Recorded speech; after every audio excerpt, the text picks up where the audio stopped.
कहते हैं कि लालच का कोई अंत नहीं होता है, इसलिए कई बार लालच में इंसान हैवान बन जाता है। वो अपने पराये और सही गलत का प्रॉपर्टी की लालच में अंतर भूल जाता है।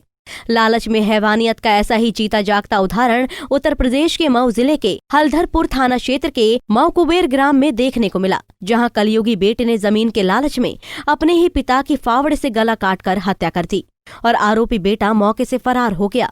पुलिस गई, मतलब इंक्वायरी हुआ तो ताला खुला तो उसमें लाश मिला, बोरा में कसा हुआ, गर्दन पे चला है, जैसे धारदार चीज से मारा है, मुंह पे भी निशान है, बोरा में कसा है, पैर दोनों ऐसे हो गए। कह रहे थे कि पिताजी जैसे 4 हिस्सा दिए थे, 3 भाई थे तो तीनों को देकर चौथी हिस्से मतलब दिए थे, सौ लिए थे 3 हिस्सा को, तो वो भी कह रहे थे कि ये भी जमीन दे दो। अच्छा।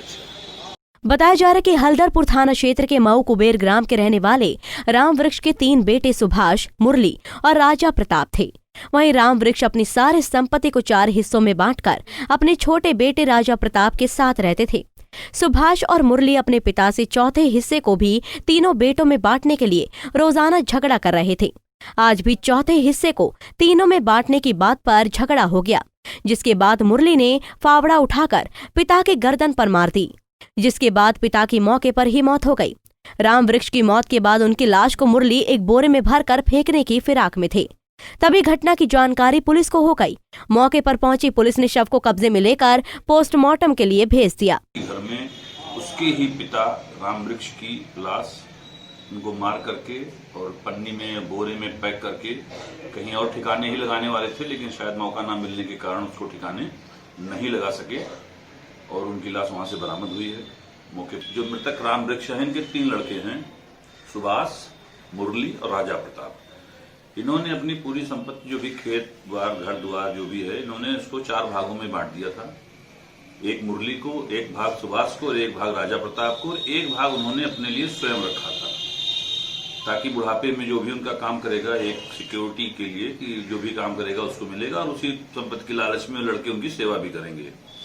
फिर वो अपनी उस संपत्ति के साथ अपने लड़के राजा प्रताप के घर में रहते थे।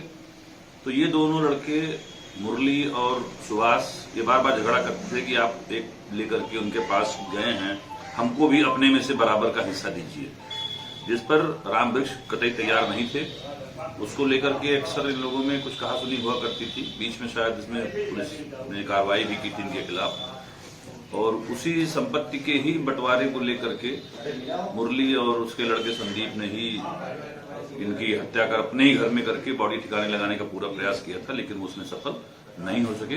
ये पूरा परिवार घर में ताला बंद करके संदीप, मुरली, उसकी पत्नी सब लोग फरार हैं। इनकी तलाश की जा रही है। फिलहाल पुलिस ने मुकदमा दर्ज कर फरार चल रहे सुभाष, मुरली और उसके घर वालों की तलाश में जुट गई।